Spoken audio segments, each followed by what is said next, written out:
Chapter 30. And when Rachel saw that she bare Jacob no children, Rachel envied her sister, and said unto Jacob, Give me children, or else I die. And Jacob's anger was kindled against Rachel, and he said, Am I in God's stead, who hath withheld from thee the fruit of the womb? And she said, Behold my maid Bilhah, go in unto her, and she shall bear upon my knees, that I may also have children by her. And she gave him Bilhah her handmaid to wife, and Jacob went in unto her, and Bilhah conceived, and bare Jacob a son. And Rachel said, God hath judged me, and hath also heard my voice, and hath given me a son. Therefore called she his name Dan. And Bilhah Rachel's maid conceived again, and bare Jacob a second son. And Rachel said, With great wrestlings have I wrestled with my sister, and I have prevailed. And she called his name Naphtali. When Leah saw that she had left bearing, she took Zilpah her maid, and gave her to Jacob to wife. And Zilpah, Leah's maid, bare Jacob a son. And Leah said, A troop cometh, and she called his name Gad. And Zilpah, Leah's maid, bare Jacob a second son. And Leah said, Happy am I, for the daughters will call me blessed. And she called his name Asher. And Reuben went in the days of the wheat harvest, and found mandrakes in the field, and brought them unto his mother Leah. Then Rachel said to Leah, Give me, I pray thee, of thy son's mandrakes. And she said unto her, Is it a small matter that thou hast taken my husband? And wouldst thou take away my son's mandrakes also? And Rachel said therefore, He shall lie with thee tonight for thy son's mandrakes. And Jacob came out of the field in the evening, and Leah went out to meet him, and said, Thou must come in unto me, for surely I have hired thee with my son's mandrakes. And he lay with her that night, and God hearkened unto Leah, and she conceived, and bare Jacob the fifth son. And Leah said, God hath given me my hire, because I have given my maiden to my husband. And she called his name Issachar. And Leah conceived again, and bare Jacob the sixth son. And Leah said, God hath endued me with a good dowry. Now will my husband dwell with me, because I have borne him 6 sons. And she called his name Zebulun. And afterward she bare a daughter, and called her name Dinah. And God remembered Rachel, and God hearkened to her, and opened her womb. And she conceived, and bare a son, and said, God hath taken away my reproach.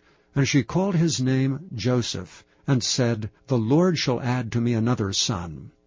And it came to pass, when Rachel had borne Joseph, that Jacob said unto Laban, Send me away, that I may go unto mine own place, and to my country.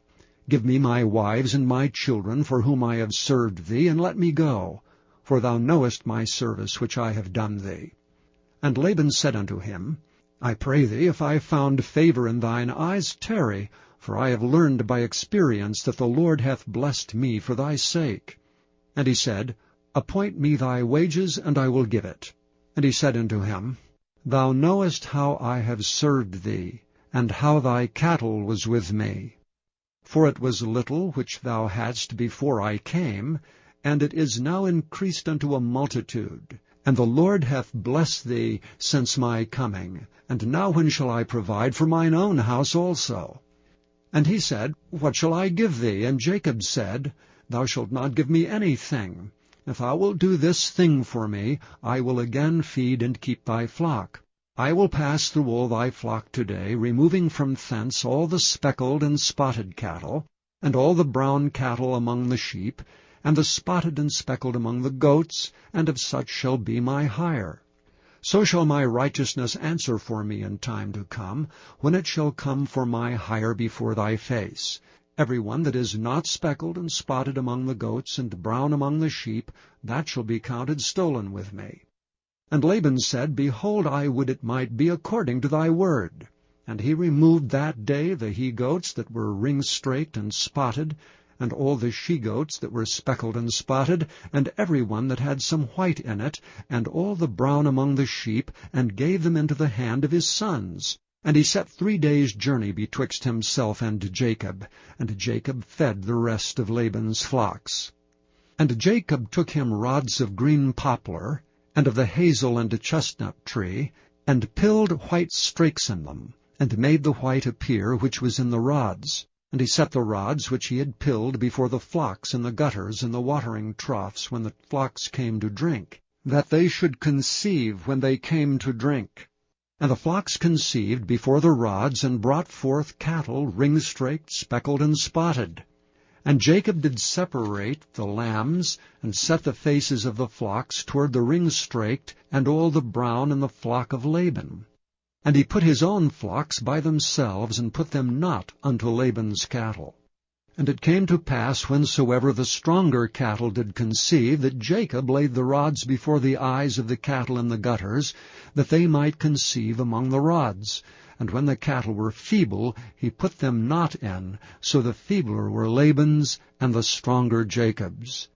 And the man increased exceedingly, and had much cattle, and maidservants, and menservants, and camels, and asses.